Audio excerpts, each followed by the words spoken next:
Hello, hello, bonjour et bienvenue à toutes et à tous. J'espère que vous allez bien pour ce lundi de Pâques, que vous avez fait la chasse aux œufs ce matin. Qui dit lundi de Pâques dit qu'aujourd'hui aussi on est le 1er avril, donc méfiez-vous des blagues, méfiez-vous des blagues. Je ne vous dirai pas qu'il va falloir se méfier de ce que je vais dire dans le stream, je vais essayer d'être sérieux et de ne pas glisser de fausses informations ou ce genre de choses. On va essayer de parler de choses sérieuses aujourd'hui, mais, j'ai vu des choses passer sur les internets, va-t-on dire, qui sont un peu grosses, mais qui pourraient passer tout debout. Donc méfiez-vous, n'oubliez pas que nous sommes le 1er avril et qu'il faut se méfier de tout aujourd'hui. Donc bienvenue à toutes et à tous, comme je disais, salut Fixou, salut Flat Minimis, salut Jigs, salut Witch, salut Philippe alias Kigor, Mr. Fred alias Chavenet, j'ai vu Cécile aussi quelque part, Monsieur Top Clean, bienvenue à toi, j'espère que tu vas bien, Monsieur Gabeji, il y a aussi... donc j'ai dit Fixou, donc il y a pas mal de monde quand même, je m'attendais, ça va, je te remercie Top Clean, il y a pas mal de monde, je m'attendais à ce qu'il y ait moins de monde que ça, bon, aujourd'hui il faut dire que c'est plutôt une journée qui est plutôt familiale, donc même si c'est un lundi, je me suis dit que j'allais quand même lancer le stream hebdomadaire. Dans tous les cas, celles et ceux qui voudront le voir pourront aller le revoir dans le replay qui sera mis sur YouTube cet après-midi. Donc voilà, comme dit Ben Yassine, ouais, Pinocchio Day aujourd'hui, Pinocchio Day, donc méfiez-vous. Il ne va pas falloir croire tout ce qu'on va se dire aujourd'hui. En tout cas, dans le stream, je vais essayer de parler de choses sérieuses. Et comme dit Top Clean, XZ ou pas XZ. Oui, on va parler de la faille XZ. C'est essentiellement le sujet du live aujourd'hui. Donc j'ai rien préparé d'autre de particulier, je vais essayer d'aborder avec vous un petit peu cette fameuse attaque sur la faille XZ. Enfin la faille, c'est vraiment plus que, c'est pas une faille, hein, c'est une faille qui a été incluse dans XZ. Et on va revenir un petit peu dessus, un petit peu sur la partie technique, mais aussi surtout sur les sujets qui tournent autour de l'écosystème open source et logiciel libre, des parties aussi ingénierie sociale et tout ça. Donc je pense que c'est un sujet qui est super intéressant et qui est beaucoup plus large que la technique pure.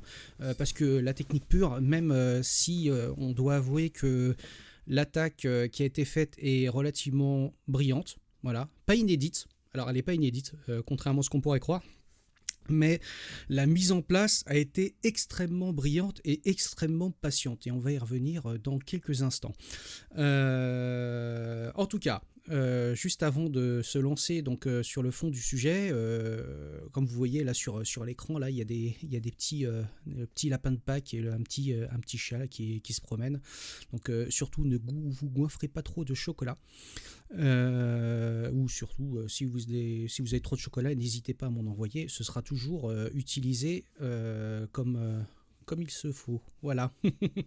Donc Witch, spécial dédicace au dev Postgre qui s'embête à investiguer une régression de perf mineur sur son temps libre. Ouais, on va y revenir juste dans un instant, et ça c'est super cool de parler de ça. Donc, juste pour souhaiter donc la bienvenue à Fiat Minimis qui apparaît pour la première fois dans le chat, donc bienvenue à toi, et Mr. Witch aussi qui apparaît pour le chat pour la première fois, donc bienvenue. J'espère que vous allez apprécier ce live, et en tout cas, si vous appréciez, n'hésitez pas à revenir régulièrement. Donc pour celles et ceux qui ne me connaissent pas ou qui ne me suivent pas régulièrement, j'essaye de streamer tous les lundis. Je dis bien j'essaye d'être régulier, mais c'est pas toujours facile. Mais on aborde ici différents sujets sur de la veille techno, sur des news, et parfois on fait un petit peu de live code et tout ça, voilà. Donc vous avez vu, il y a quelques jours, j'ai fait une sorte de vidéo où j'ai dérivé le générique de Stranger Things pour faire une sorte de Stranger Ponceto 91, voilà. Donc j'essaye de faire ça un petit peu tous les lundis et qu'on parle un petit peu tous ensemble de tous ces sujets d'actu ou de tech, de façon générale, de code et tout ça. Voilà, on va rentrer dans le vif du sujet. Donc, puisque je pense que c'est surtout pour ça que vous êtes venus aujourd'hui, pour qu'on puisse parler du sujet de l'attaque XZ Utils Donc, vous n'êtes pas sans savoir qu'effectivement, il y a une sorte de séisme qui est arrivé vendredi en fin de journée, enfin en fin de journée pour nous, comme quoi quelqu'un qui travaille chez Microsoft, je vais essayer de vous partager ça à l'écran, comme ça va être plus simple pour vous de comprendre la chose. Il faut juste que j'arrive à récupérer mon onglet qui va bien et je vous partage ça. Voilà. Donc, vendredi 29 mars, Andres Freund, qui travaille donc chez Microsoft, a posté donc sur OpenWall et enfin en tout cas sur les newsgroups le fait que il dit j'ai potentiellement trouvé une backdoor dans les outils XZ-Utils et notamment la bibliothèque qui est délivrée avec, qui s'appelle la lib LZMA. Donc là, au secours, mais on se dit salut Katia, bienvenue, salut René, bienvenue. On se dit au secours, mais c'est une faille de sécurité dans la lib, dans la lib LZMA, donc dans XZ-Util. Alors, beaucoup de gens n'ont pas forcément compris tout de suite ce que ça signifiait. Pour la simple et bonne raison, c'est que beaucoup de gens ne connaissent pas les XZ-Utils. Donc, je vais revenir un petit peu sur ce que sont les XZ-Utils. Les XZ-Utils sont des outils de compression, comme le sont gzip, bzip, même zip tout court, etc. Donc, les XZ-Utils sont donc des outils de compression avec un certain nombre de bibliothèques qui permettent donc d'avoir des formats compressés, qui se terminent en général par l'extension XZ et qui sont très très très utilisés depuis quelques années, notamment pour comprimer des sources un peu lourdes, comme celle du GNU Linux par exemple, mais pas que. Donc c'est depuis quelques années, donc vous connaissez l'extension GZ qui vient de gzip. Gzip est un outil de compression qui est extrêmement rapide, mais en termes de taux de compression relativement peu performant, qui a été supplanté, en tout cas qui a été beaucoup remplacé par bzip 2 et etc. Donc il y a beaucoup d'outils qui sont arrivés au fur et à mesure du temps. Et puis vous connaissez très probablement 7zip, donc qui a été créé par un russe dont je ne me souviens plus le nom parce que j'ai pas du tout la mémoire des noms. Il y a vraiment assez longtemps. Il y a peut-être une vingtaine d'années, et donc qui a développé un algorithme de compression qui était assez efficace, ce qui est l'algorithme de compression qui s'appelle LZMA, pour l'Umpel-Ziv Markov Chain Algorithm. Voilà. Donc, l'Umpel-Ziv, vous connaissez très probablement, puisque c'est la base de beaucoup d'outils de compression aujourd'hui, notamment le zip, le gzip, même le GIF utilise du l'Umpel-Ziv, du LZ77 pour être très précis. Donc l'Umpel-Ziv, c'est un algorithme qui a été développé, comme son nom l'indique, en 1977 pour la première version par M. Lampel et M. Ziv, et qui permet donc de pouvoir d'obtenir des taux de compression en créant à la volée, en utilisant des dictionnaires, donc de patterns qu'on va reconnaître et qu'on va réutiliser un petit peu partout. Donc chaque fois qu'on va rencontrer des patterns qu'on a déjà vus, on va dire ce pattern, je vais essayer de le coder dans un nombre de bits minimal, et par exemple, j'en sais rien, 9 bits.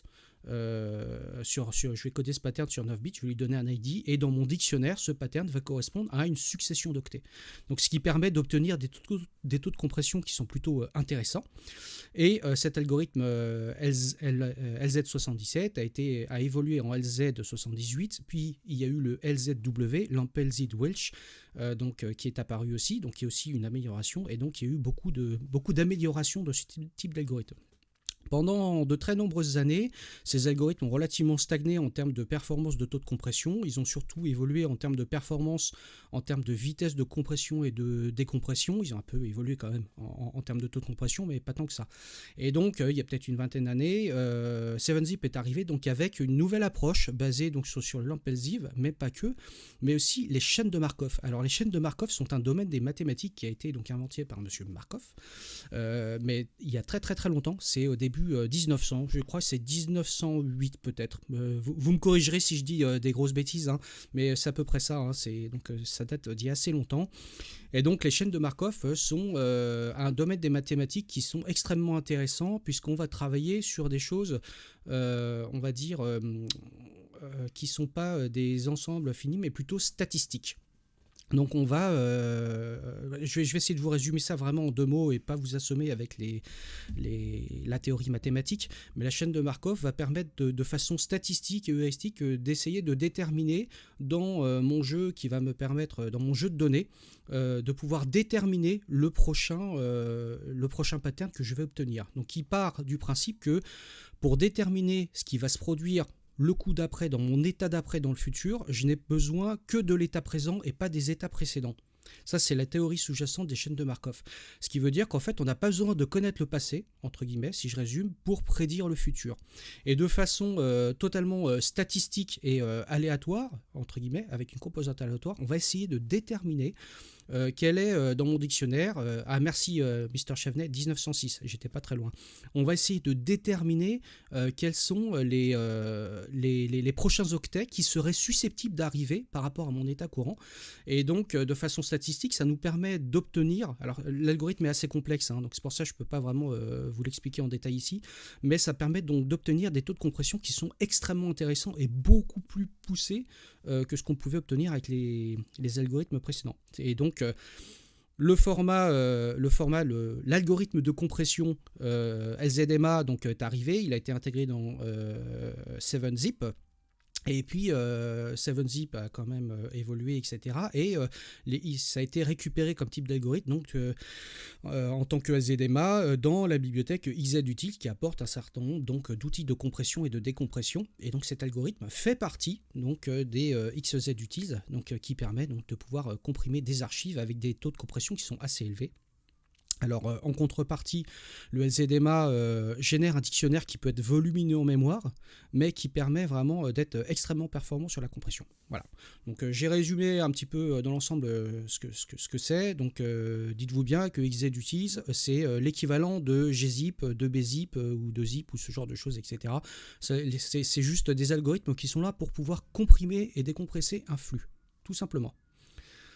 Donc, pour en revenir à ce qui s'est passé vendredi, donc Andreas Freund a alerté parce qu'il s'est, lors de son travail, de ses activités, tout d'un coup il s'est rendu compte qu'il travaillait sur une Debian seed, si ma mémoire est bonne, et il se disait, c'est bizarre, mes connexions SSH sont assez lentes par rapport à d'habitude.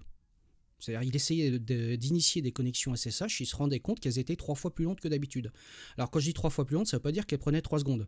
Ça veut dire qu'elles prenaient dans les 850 millisecondes au lieu de 0,2 secondes. Enfin, au lieu de 200 millisecondes, plus ou moins. Donc on peut dire que c'était plus lent, mais c'était pas non plus flagrant.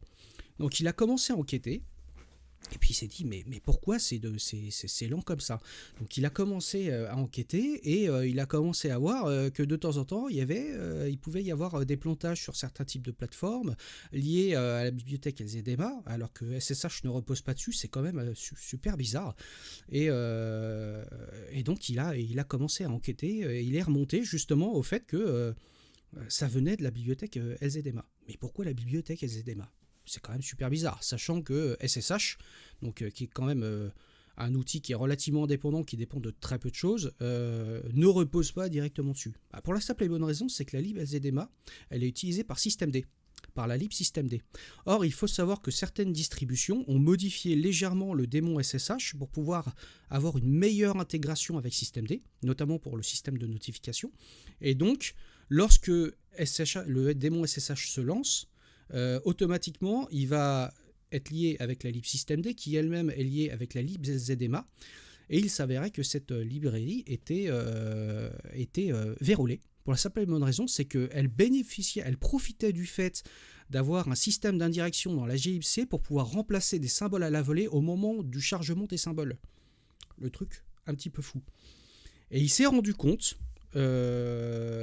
au travers de ces pérégrinations, j'ai envie de dire, que la bibliothèque qui permettait de vérifier les clés publiques, donc je ne sais plus comment ça s'appelle, SSH Public Decrypt Verify ou quelque chose, un truc dans le genre, il s'est rendu compte que cette fonction ne faisait plus du tout ce qu'elle était censée faire. Donc là, effectivement, autant il avait un doute à un moment donné, autant là, le doute était plus permis. Donc, effectivement, en remontant le fil, il est arrivé à la lib LZDMA. La lib LZDMA, dépendant de XZUtil, donc il s'est accordé à rechercher ce qui se passait donc dans les sources de XZUtil. Et au fur et à mesure de ces pérégrinations, il a tenté donc de compiler XZUtil, donc il compile la lib LZDMA. Il s'est rendu compte avec Valgrind notamment, justement je vous parlais de petits bugs tout à l'heure ou de petits plantages qui pouvaient se produire sur certaines architectures. Et bien en fait, avec Valgrind se faisait planter, générer une erreur. Donc Valgrind, je le rappelle, qui est un système qui permet de vérifier les bons alignements en mémoire, voir si on a si on a des fuites de mémoire, s'il y a des débordements de buffer ou ce genre de choses, etc. Et donc Valgrind permet donc entre guillemets de recompiler un petit peu à la volée le code, de l'exécuter, donc de l'instrumenter pour voir ce qui se passe exactement en termes de manipulation mémoire. Donc c'est un outil très complémentaire de GDB, du debugger. C'est un outil que j'utilise assez souvent pour voir justement lorsque je lance un de mes projets qui est développé par exemple en C, en C++ ou dans d'autres langages, voir si j'ai des fuites de mémoire ou si j'ai des débordements de buffer. Donc c'est un outil qui est très utilisé pour ça. Et donc il s'est rendu compte que Valgrind de temps en temps me plantait, mais pour des raisons assez obscures. Et donc en remontant le fil, il s'est aperçu que la version de XZUtil qui venait du tarball, il y avait une différence avec ce qui existait dans le dépôt Git. Une différence, mais extrêmement subtile. Et je vais vous la montrer, cette différence. Alors attendez, hop, je vais prendre l'onglet que j'ai préparé. Où est-ce qu'il est cet onglet? Parce que je vous ai préparé tellement de ressources. Hop, alors, la différence, elle n'est pas là. Voilà, il faut que je retrouve. Ici, je vous partage mon écran. Donc, il s'est rendu compte que dans le fichier, dans le répertoire M4, alors je rappelle que XZUtil est basé sur les autotools, donc les autotools qui permettent de générer le système de build. Ce système de build, il repose énormément sur le langage de macro M4. Donc il s'est rendu compte qu'il y avait une différence qui était assez subtile entre ce qu'il y avait dans le tarball officiel qui était délivré et ce qu'il y avait dans le dépôt Git. Et cette différence qui est assez subtile, elle se situe dans le fichier build2host.m4. Donc ce fichier qui est ajouté lors de la génération du système configure, que vous connaissez, configure make install. Donc ce qui permet donc de générer le fichier configure. Il s'est rendu compte qu'il y avait cette ligne-là, assez obscure, je vous l'accorde. Même moi, franchement, en la lisant comme ça, je suis même pas sûr de comprendre exactement ce qu'elle fait. Pourtant, Dieu sait que je manipule les autotools depuis un certain temps, mais c'est quelque chose qui est qui peut passer totalement inaperçu. On se dit, bah tiens, il fait un sed, il change des backslash r en backslash n, il utilise une variable glam config make, il évalue ce qu'il y a dans une variable qui s'appelle glpassMap, etc. Enfin, il y a tout un truc un peu bizarre. Et en générant le configure et en exécutant le système de build, il s'est rendu compte que tout ça allait modifier un makefile qui se trouve xdg open. Voilà, qui se trouve dans src liblzdma, et qu'il allait modifier à la fin du configure ce makefile, le makefile qui était généré donc d'après le makefile.m, donc qui génère un makefile.in, et ce makefile.in génère le makefile final qui permet de builder la bibliothèque. Et donc ce makefile qui était généré à la fin était modifié avec une ligne qui était assez subtile, qui permettait d'aller récupérer un fichier de test et d'injecter par le truchement de différentes choses que je vais vous montrer dans un instant, le contenu de ce fichier de test unitaire dans le binaire obtenu, donc qui permettait finalement de faire l'équivalent d'un LD preload, si vous connaissez, donc qui permet de pouvoir remplacer dynamiquement des symboles et donc d'injecter un blob binaire dans ce qui est généré. J'essaye de simplifier au maximum, hein. En vrai, l'attaque est extrêmement complexe, donc on pourrait y passer des heures à l'analyser. J'essaye de vous expliquer de façon la plus simple possible, alors peut-être avec des raccourcis, ce qui se passe exactement. Ça a commencé par une première chose. Alors attendez, je vais faire cd point. Et je vous ai préparé. Quand on regarde un petit peu ce qui est fait, ça fait l'équivalent de ça. Il va faire un sed. Alors moi je vais faire un cat pour vous produire le fichier. Donc il part de ce fichier qui s'appelle bad3 corrupt lzdma2, qui est censé être un fichier de test unitaire qui, bizarrement, n'était utilisé nulle part dans les tests unitaires, mais il était là. Et en fait, ce fichier de test unitaire, son nom laisse à penser que si vous faites un xz-d, je vais le faire ici, xz-d de ça, il va vous dire les données compressées sont corrompues. Donc le nom laisse à penser que j'ai un fichier de test qui contient explicitement des données corrompues pour vérifier que lorsque le fichier à décomprimer est corrompu, ça génère bien une erreur. Sauf que ce n'était pas exactement ça qui se passait. Ce qui se passait, c'est que si je reprends ceci, en fait, dans le fichier que je vous ai montré qui allait modifier le makefile, ce qu'il faisait, c'était l'équivalent de récupérer ce fichier de test.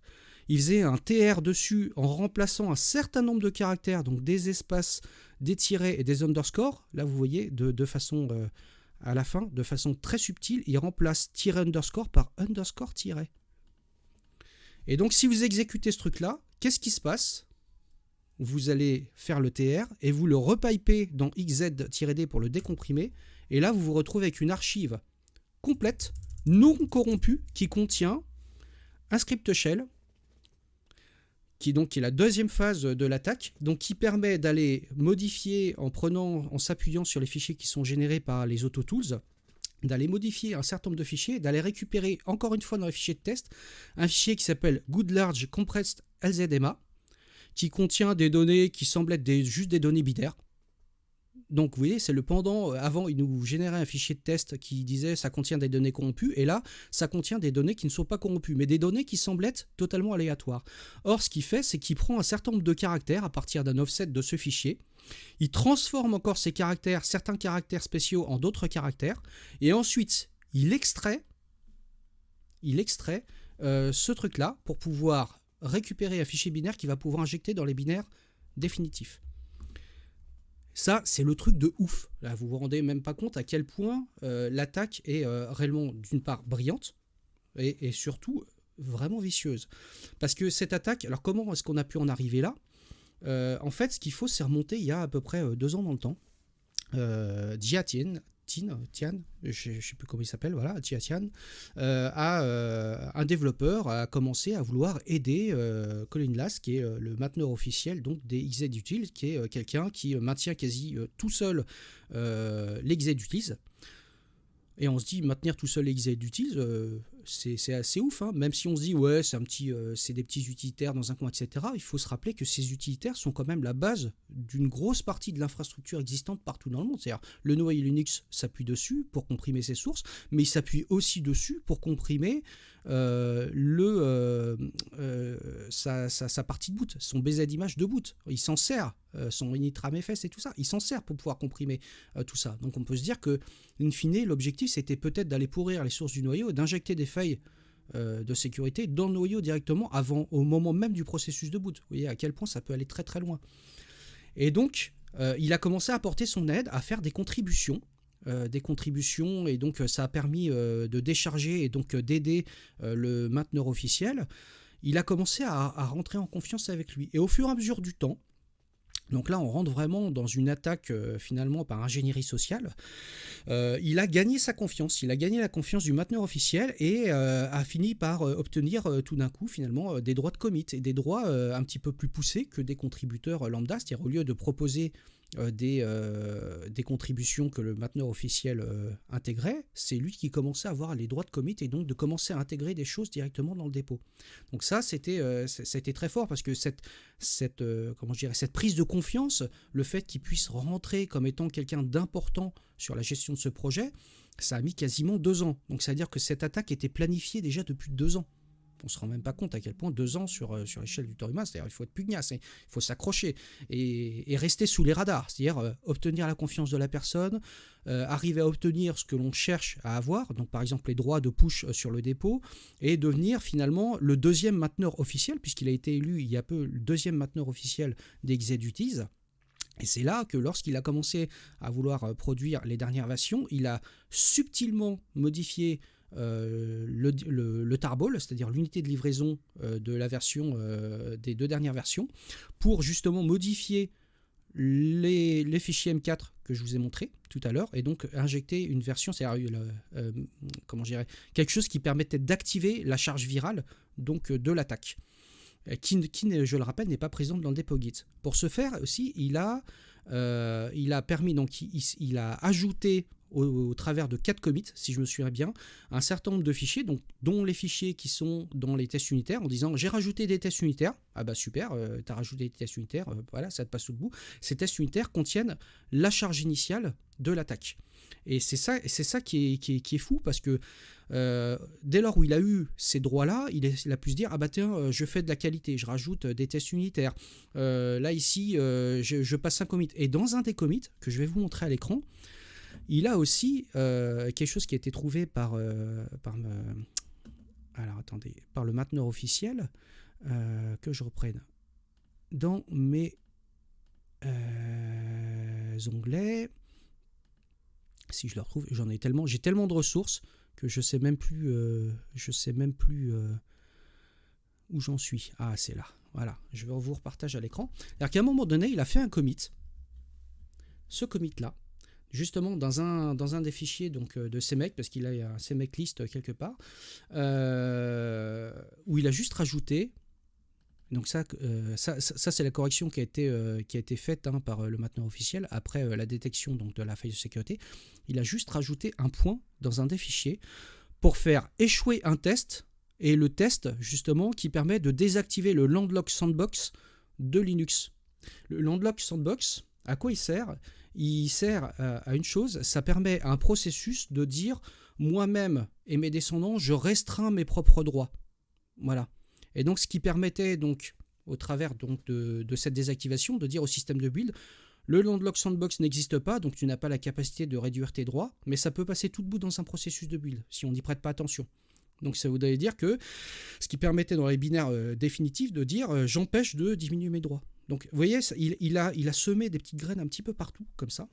Et c'est au moment où il a publié les dernières versions 5.6, 5.6.1 donc, de XZ qu'il a activé la charge virale, qui visait essentiellement les architectures x86-64, puisque ce qu'il fournissait donc, dans ces fichiers vérolés, c'était une sorte de petite bibliothèque binaire qui venait se linker au lancement de SSHD, donc qui reposait sur ZMA, qui se basait sur les systèmes de redirection de la glibc, donc il fallait une version particulière de la glibc pour pouvoir remplacer certains symboles dynamiquement au moment du chargement, et notamment les symboles qui permettaient donc de vérifier que la clé publique avec laquelle on se connecte sur le serveur SSH est valide ou pas.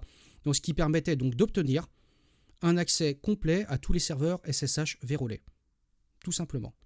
Alors, comme le dit Top Clean dans les commentaires, Diazian là n'était pas tout seul, cet attaquant. Et d'ailleurs, on soupçonne même que c'est pas une personne, mais un groupe de personnes, parce que l'attaque est extrêmement sophistiquée, mais vraiment très très sophistiquée. Sur la partie ingénierie sociale, il semblerait que des personnes aient fait, il y a à peu près il y a 2 ans, au moment où Diazian est arrivé pour offrir entre guillemets son aide aux développeurs, aux mainteneurs officiels. Ils ont mis un petit peu la pression en disant ouais, j'ai découvert des bugs, ici ça marche pas bien, patati patata. Donc ils ont commencé à envoyer des messages un petit peu pushy aux développeurs officiels. Le développeur officiel étant dans un état de fatigue un peu certain, voilà, il avait du mal à gérer tout ça, à gérer toute cette charge mentale. Il avait de la pression, comme le met Frédéric ici dans les commentaires. Donc on lui a mis la pression, et ce sauveur, quelque part, est arrivé vraiment comme le chevalier blanc en disant ouais, je vais t'aider, je vais te filer mon aide, je te fais une petite première contribution qui corrige ça, une deuxième contribution qui corrige ça, etc. Et peu à peu, il a gagné la confiance. Donc c'est pour ça on soupçonne très fortement que c'est pas une personne, mais un groupe de personnes, très probablement pas des gens comme ça lambda, mais ça peut être derrière potentiellement une organisation étatique. C'est pas impossible, ce serait pas la première fois que ça se voit. En tout cas, un groupe de personnes qui ont vraiment coordonné cette attaque, et par une action d'ingénierie sociale, en poussant le développeur vraiment dans un état de fatigue et de stress important, et donc qui lui a permis d'accepter l'aide qui arrivait d'un autre côté par l'extérieur, mais d'une personne qui était aussi malveillante, et finalement de prendre confiance avec cette personne et de donner des gains de la capacité de pouvoir commiter dans le dépôt et de pouvoir générer des tarballs qui étaient signés et de pouvoir donc les distribuer. Et là où ça s'est vu, c'est qu'effectivement, par chance, Andrés a vu ça parce qu'il s'est dit ma mince, je mets presque une seconde à me connecter avec mon SSH alors qu'avant ça mettait 200 millisecondes.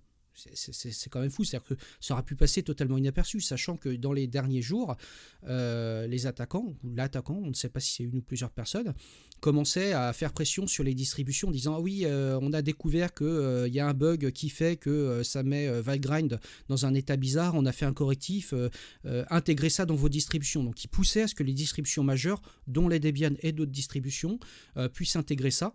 Et pour moi, si ça avait été, si c'était vraiment passé tout debout, ça aurait pu être vraiment très grave, puisque je dirais que une grande majorité des serveurs dans le monde auraient pu être vulnérables. Et pour moi, la pire des choses qui pouvaient se produire, c'est que kernel.org, donc qui héberge les sources du noyau Linux, donc commence à comprimer ces tarballs avec des versions malicieuses, mais surtout que une suite de l'attaque arrive et donc arrive finalement à injecter du code malicieux d'une certaine manière, d'une manière ou d'une autre, je ne sais pas, soit dans les tarballs, soit autrement, directement en tout cas sur les serveurs de kernel.org, et que les gens donc puissent avoir un accès au serveur de kernel.org et donc à y modifier le code source pour aller pourrir les sources du noyau. Ça c'est quelque chose qui est, même si ça a l'air d'être de la science-fiction, qui aurait pu être totalement possible, puisque dès lors où des personnes malveillantes avaient accès aux serveurs SSH ou d'une quelconque façon que ce soit à des serveurs SSH qui hébergent le noyau Linux, donc des gens auraient très bien pu se promener dans l'infrastructure et pouvaient aller faire des modifications, je dirais, juste chirurgicales à certains endroits pour abaisser le niveau de sécurité du noyau et donc pouvoir faire des choses, on va dire, lesquelles je ne sais pas, mais faire des choses pour... je ne sais pas, à vue d'espionnage, à vue de malveillance pure, en tout cas, aller dérober des clés privées, ce genre de choses, etc. Alors, c'est pas, comment j'irais, hacker le serveur de kernel.org, c'est pas inédit. Ça s'est produit il y a une dizaine d'années à cause de serveurs FTP qui étaient un peu troués. Et donc, les serveurs de kernel.org avaient été pwned à l'époque. Donc ils avaient été totalement désactivés ensuite, refaits, réinstallés de zéro, etc. Donc ça avait été déjà à l'époque une sorte de séisme, mais aujourd'hui ça aurait pu être encore plus grave, puisque là vraiment on rentrait dans un niveau de pourrissement. Alors je parle de kernel.org, mais il y a plein d'autres outils et plein d'autres projets importants qui utilisent les z-utils, donc qui auraient pu donner au travers donc, de ce SSH vérolé indirectement donner accès à des serveurs qui hébergent des sources importantes de l'infrastructure actuelle. Donc bon, voilà, j'ai essayé de vous résumer ça un petit peu de la façon, j'espère, la plus simple possible et la plus didactique possible. En tout cas, moi ce que je peux vous dire aujourd'hui, c'est que l'attaque c'est une attaque coordonnée. Je suis intimement persuadé que ce n'est pas une attaque qui a été faite par une seule et même personne. Je pense que c'est un groupe de personnes. Alors est-ce que c'est étatique ou pas étatique, on ne sait pas. On pourrait se dire c'est forcément la Chine, ça pourrait être la Russie, ça pourrait être les USA, ça pourrait être n'importe qui.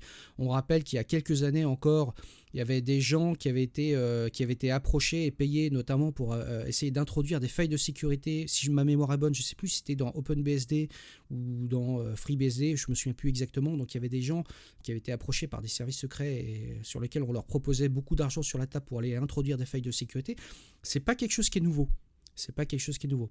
Là, la seule différence, c'est que là, l'attaque, elle s'est faite vraiment de façon en temps très long. 2 ans, c'est très très long. C'est-à-dire qu'il faut vraiment mettre en place un plan à long terme. Et là, c'est un alignement des planètes extraordinaire qui a fait qu'on a pu détecter cette faille de sécurité. Mais c'est juste extraordinaire, cet alignement de planètes. Juste parce que quelqu'un s'est dit je passe 600 millisecondes de trop dans ma connexion SSH. Ça aurait pu passer complètement tout debout. Donc voilà. Tout ça pour dire que, alors j'ai vu beaucoup de choses passer sur les réseaux sociaux suite à cette attaque, entre ceux qui disent ouais mais ça aurait été moi le mainteneur, ce serait jamais arrivé parce que moi j'accepte jamais de blocs binaires dans mes dépôts. Ouais bah oui c'est ça. Moi par exemple j'ai des blocs binaires dans mon émulateur d'Amstrad CPC qui sont les ROM de l'Amstrad CPC. Donc à un moment donné si tu es obligé de délivrer pour que ton produit fonctionne des blocs binaires, bah tu délivres des blocs binaires. C'est une question aussi, une question d'audit. Y a des gens qui ont dit ouais mais c'est parce que c'est de l'open source, donc vous voyez l'open source c'est pas si sécure que ça, etc. Bah, moi je renverserais cet argument justement à l'inverse en disant si c'était un logiciel totalement propriétaire qui avait été donc hacké, est-ce qu'on aurait pu le voir? Non. Là, justement, la faille a pu être détectée et on a pu tracer comment elle fonctionnait uniquement par le fait que c'était open source, parce qu'on avait accès aux sources, on avait accès au système de build.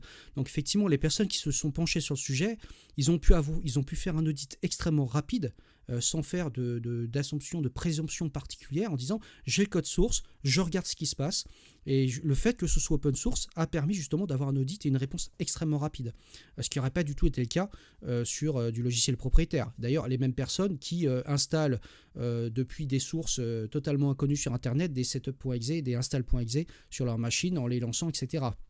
Donc, ça pose beaucoup de questions, tout ça, puisque là, on parle vraiment du supply chain, c'est-à-dire que on pourrait arriver à pourrir des systèmes très très importants de façon très indirecte au travers de bibliothèques ou de composants qui ont l'air mineurs, typiquement.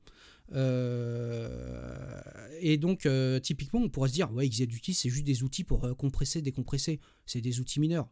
Bah, au contraire, ils font partie des quelques piliers, des fondations de ce sur quoi tout est bâti. Donc, les Exaduty sont autant importants que LS, RM ou MV. Par exemple. Donc on pourrait dire que si par exemple les core utils étaient vérolés, oui, ça aurait un impact fondamental comme les Exadutils. Donc ça c'est important. Et rappelez-vous que là on parle d'un truc en particulier, mais chaque fois que vous utilisez npm ou pip, chaque fois que vous faites un npm install ou un pip install, posez-vous aussi la question de la sécurité de tout ce que vous installez sur votre machine. De plus en plus, on voit qu'il y a des alertes justement sur des choses qui sont à but malveillant, qui sont déployées sur ces stores. Et donc, de plus en plus, les attaques n'attaquent pas directement les projets en eux-mêmes, mais la supply chain des projets. Et c'est ça où je pense qu'il faut être de plus en plus vigilant sur ce qu'on installe et ce qu'on utilise. Voilà. Et je vais répondre à une question de Denis qui est extrêmement intéressante, je pense, là, et qui dit « Selon toi, la complexité des AutoTools est aussi clairement en cause ?» Possible.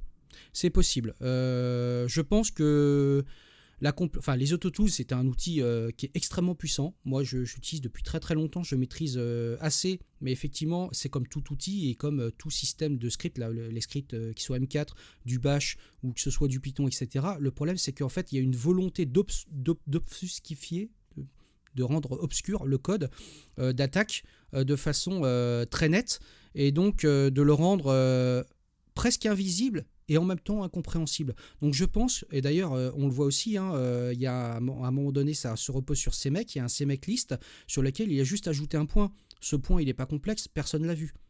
C'est un commit. On a rajouté un point pour désactiver le landlock sandbox, tu vois.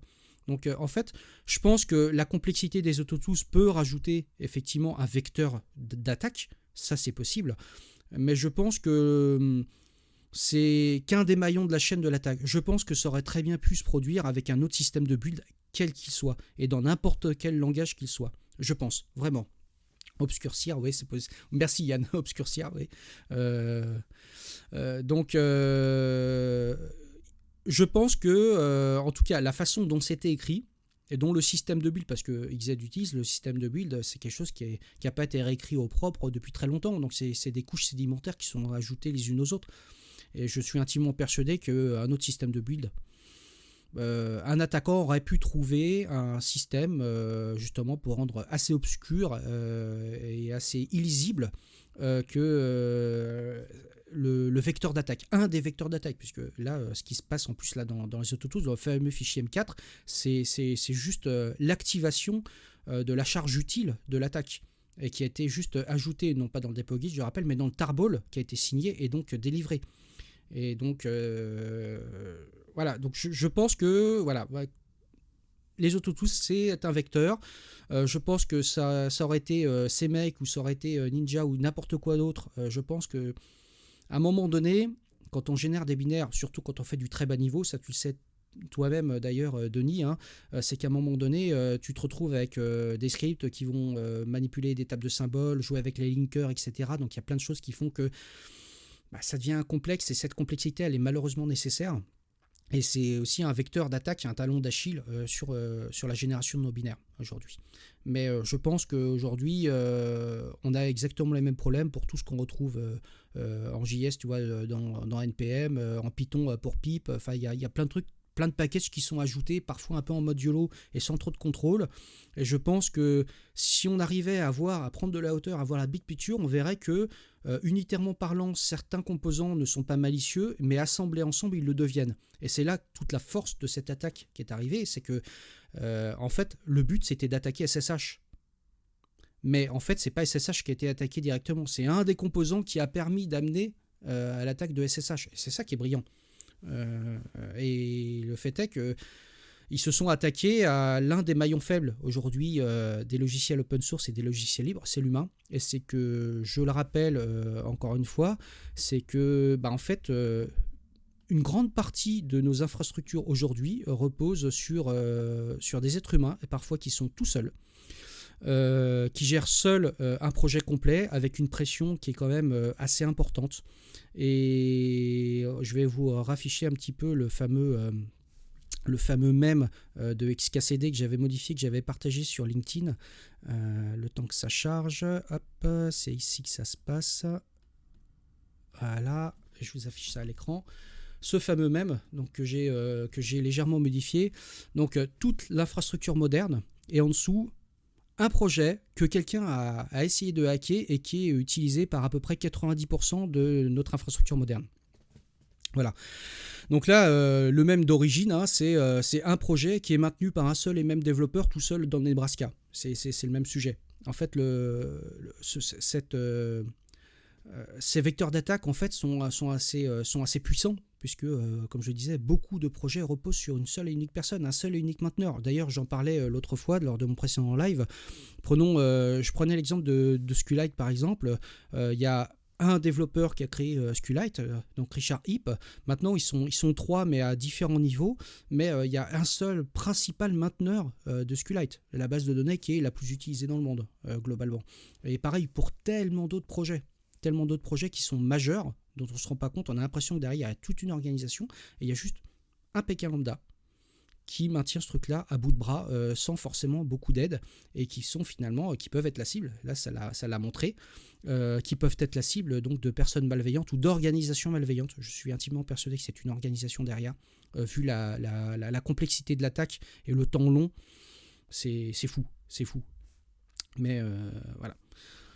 Donc, heureusement, on s'en sort. Tous les systèmes qui étaient basés sur les versions vérolées, donc des XZUTs, si vous en avez sur vos machines, notamment si vous utilisiez des Debian Seed, Unstable, etc., moi je vous conseille très fortement de le réinstaller de zéro. Voilà, dès lors, dès lors où la machine a été contaminée par un truc, parce que là, on a vu ce qui s'est produit, en fait, on n'a pas encore une vision globale de tous les impacts que ça a pu avoir. Si ça se trouve, ça a des impacts qui sont un peu plus profonds qu'on n'a pas encore vus. Donc, moi, ce que je vous conseille, si vous avez une machine qui était infectée, qui était contaminée par ce truc-là, moi, je vous conseille de la réinstaller, de les dépluguer d'Internet et de les réinstaller. Bon, j'ose espérer que vous n'avez pas de serveur qui tourne en Debian Seed. Ce serait quand même assez fou, mais bon, si vous avez un OS qui était touché par ça, je vous conseille de le réinstaller, voilà, très clairement. On peut pas prédire ce qui a pu se passer. Si quelqu'un a eu accès à votre machine à cause de cette faille et qu'il a pourri votre machine, qui s'en sert comme relais, rebond de VPN ou quoi d'autre, ce sera difficile à réparer, hein, donc autant tout réinstaller, je pense. Je ne sais pas si vous partagez en tout cas cette conclusion, mais en tout cas c'est ma préconisation. Voilà, donc on a fait le tour, je pense, du sujet. Enfin, en tout cas, j'essaie de résumer ça le plus possible pour que ce soit le plus digeste possible. J'espère que c'était le cas. C'est pas simple, hein, encore. Là, hier, j'étais chez ma petite maman pour fêter son anniversaire, donc j'ai pas eu le temps de travailler plus en profondeur sur voir comment ça se déclenchait et vraiment dans le détail comment ça arrivait. Mais bon, j'ai à peu près les grandes lignes qui ont été très bien résumées dans beaucoup d'articles qui sont sortis ces 2 derniers jours. J'ai recensé un certain nombre de ressources qui pourront vous intéresser. Je les mettrai en lien dans le replay qui sera sur YouTube cet après-midi. Donc vous aurez comme ça plein de choses à lire, que ce soit des tweets, des billets de blog, etc. Il y a plein de choses. Merci Katia. Il y a plein de choses qui sont assez intéressantes et je pense qu'il y aura probablement peut-être des répliques dans les jours et les semaines à venir pour la simple et bonne raison, c'est qu'on s'est rendu compte que le fameux Diag, qui est donc l'attaquant, même si c'est un groupe derrière, avait commencé à faire des commits ou à faire des contributions sur d'autres projets qui semblent être des projets minimes mais quand même majeurs. Donc il n'est pas impossible que d'autres projets open source aient été touchés ou en tout cas aient été au début d'être la cible d'une attaque potentielle, voilà, de la supply chain globale. Voilà pour aujourd'hui. Salut Fred, bisous, à plus, merci d'être passé. On a fait le tour. On se reverra donc la semaine prochaine. On fera un épisode un peu plus habituel avec un peu plus de news sur des choses, notamment le noyau Linux, etc. Si j'ai dit des choses qui sont un petit peu aujourd'hui, alors disclaimer, si j'ai dit des choses qui sont un petit peu, comment je dirais, beaucoup très grossement résumées, etc. Voilà, ne le prenez pas pour vous, j'essaye de démystifier le truc, je suis obligé de faire quelques simplifications. Là, en même temps, en préparant ce live, il y a des choses, comme je vous dis, j'ai pas encore compris complètement tous les tenants et les aboutissants, donc il se peut que j'ai fait des approximations peut-être un peu sévères ou des choses qui sont pas exactement justes, voilà, donc veuillez m'en excuser si c'est le cas, n'hésitez pas à me le dire, on fera un petit correctif lors du prochain live si vraiment j'ai dit des très très grosses bêtises. En tout cas dans les grandes lignes c'est à peu près ça qui s'est passé. Voilà, moi en tout cas d'ici la semaine prochaine, moi je vous embrasse, passez de joyeuses Pâques, mangez bien, mangez pas trop de chocolat quand même, histoire d'être en forme pour demain.